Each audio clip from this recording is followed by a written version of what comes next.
ბატონი კობა სუბელიანი, გისმენთ ბატონი კობა. ბატონო პრემიერ-მინისტრო, ჩვენ განათლების კანონის მიხედვით ბავშვი, რომელიც სასწავლო წლიდან რამოდენიმე დღეში ხდება 6 წლის, ის ვერ შედის სკოლაში.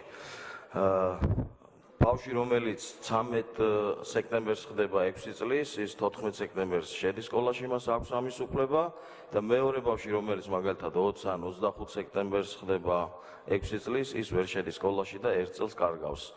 რამდენად სამართლიანად მიგაჩნიათ თქვენ ეს მდგომარეობა, ამაზე გვაინტერესებს თქვენი პოზიცია. ჩვენ ინიცირება გავაკეთეთ კანონის, რომლის მიხედვითაც ეს რამოდენიმე დღის გამო ბავშვები არ უნდა დარჩენილიყვნენ სკოლის გარეთ. ამაზე იმჟელა პარლამენტმა და პირველი მოსმენით ეს კანონი გავიდა.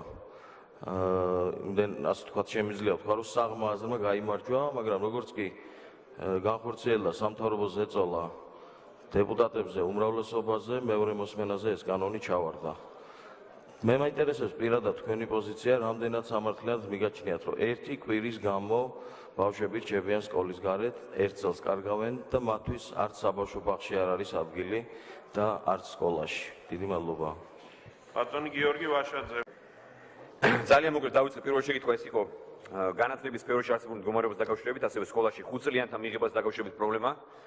ბატონი სუბელიანის მიერ დასმული შეკითხვა იყო. ამ საკითხზე ბევრი მსჯელობა იყო, მე მგონი პარლამენტში იყო ამ საკითხზე მსჯელობა.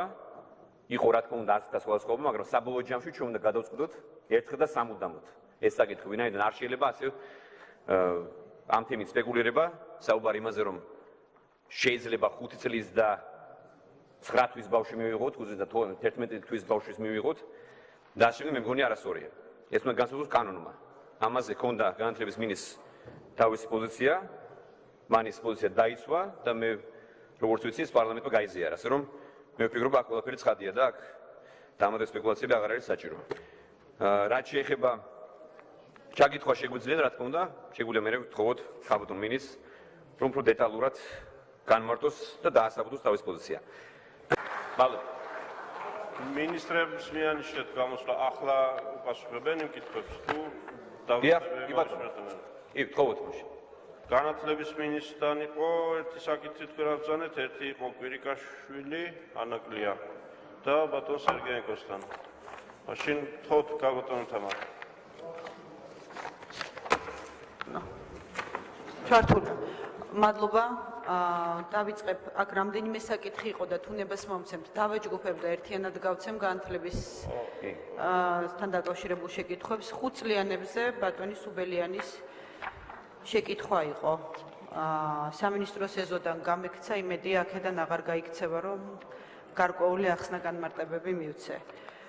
თუ შეიძლება თქვენ შეკითხვას დავაკონკრეტებ, თქვენ უშუალოდ კითხულობთ დაწყების თარიღზე, რომ რატო ერთი კვირით დაგვიანებით არა, უпростоრეთ ვისაც ერთ კვირაში ვთქვათ 6 წელი უსრულდება და ასე შემდეგ და არ ვკამათობთ ზოგადად 5 წლიანების თემაზე. ასეა, იმიტომ რომ თუ ასეა, ღირს კიდევ პასუხის გაცემა და თუ ასე არ არის, მაშინ რაღაც აბსურდში გადავალთ. კეთილი, მაშინ გეტყვით. თქვენ თუ იცნობთ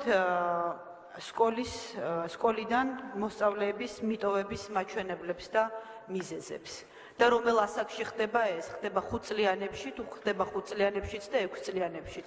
და თუ იცნობთ ამის გამომწვევ მიზეზებს.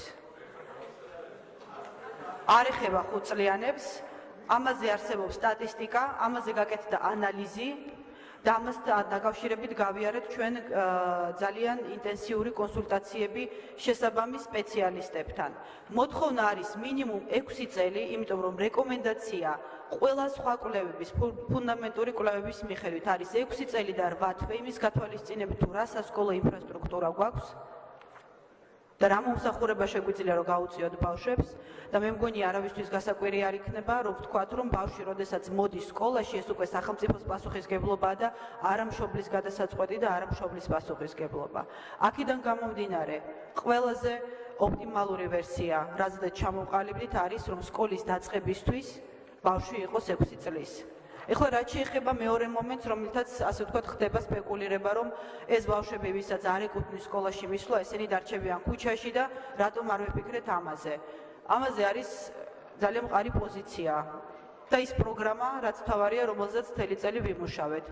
და საბავშვო ბაღებში და სკოლამდელ დაწესებულებებში გადიოდა აპრობაციას. ეს არის გაეროს ფონდთან ერთად მომზადებული პროგრამა წინა სასკოლო მზაობის, რომელიც წელს უნდა დაიწყოს და შემდეგ უკვე ახალი კანონის ფარგლებში დამკვიდრდეს, რომ ერთხელ და სამუდამოდ საქართველოში ამუშავდეს სკოლამდელი განათლება, რაც არის დამერწმუნდეთ ძალიან მნიშვნელოვანი და რაც მიუთითებს იმაზე, რომ ასეთი კომპონენტის დანერგვის შემდეგ სკოლაშიც თვითონ გაიზრდება სწავლების შედეგები და სწავლების ხარისხი. ამიტომ ეს არის პასუხი პირველ კითხვაზე. რაც შეეხება პასუხი. ბატონი სუბელიანი. არსად არ წერია, რომ 2 და 3 კვირის გამო ბავშვწელი დააკარგვინოთ და ამით ტრავმა მიაყენოთ მათ. ამ ხისტი პოზიციით შეხვალთ ჩიხში, დაარღვეთ ბავშვთა უფლებებს და კიდევ უფრო მასშტაბურ მიტინგებს მიიღებთ სამინისტროსთან ქალბატონო მინისტრო. 3 საათი გელოდეთ იქ მშობლებთან ერთად და უკანაკარით წახვედით სადღაც შეხვედრაზე, ჯიპით გახვედით და კიდე მემაბრალებთ იქ რაღაცას.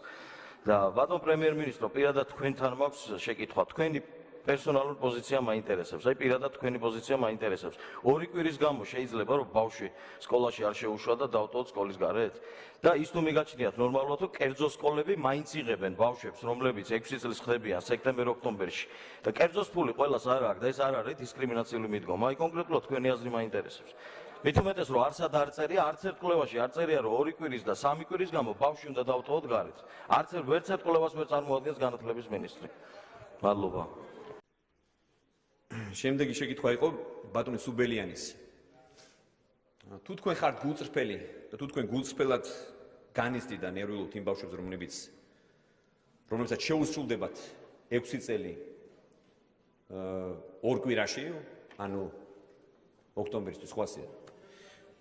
მე ვიზიარებ თქვენს უხილს. როგორც მოქალაქე და მშობელი, ალბათ მეც გამიშდებოდა კითხვა და უკმაყოფილება, რომ 2 კვირის გამო რატომ დაელოდოს მშობელი, ალბათ არის ამაში ლოგიკა. სწორედ ამიტომ ალბათ პარლამენტი უნდა იმსჯელოს და განათლების სამინისტრომ უნდა გააგრძელოს თქვენ მუშაობა კომიტეტში და ზოგადად თუ აქ 2 კვირაზე საუბარი და ეს არის სადაო საკითხი, მე მგონი ამის გადაჭრა შეიძლება. თუ არ შეიძლება, მაშინ უნდა დაასაბუთოთ ქალბატონ თამარა. ექსტრადირებაზე. არა, მე აბსოლუტურად გულწრფელად გიპასუხეთ, იმიტომ რომ როგორც მშობელი ამ შემთხვევაში, თუმცა მე არ ვიცი, ქალბატონ თამარს უფრო მყარი არგუმენტები აქვს და საინტერესოა მოვისმინოთ. აქვე გეტყვით, რომ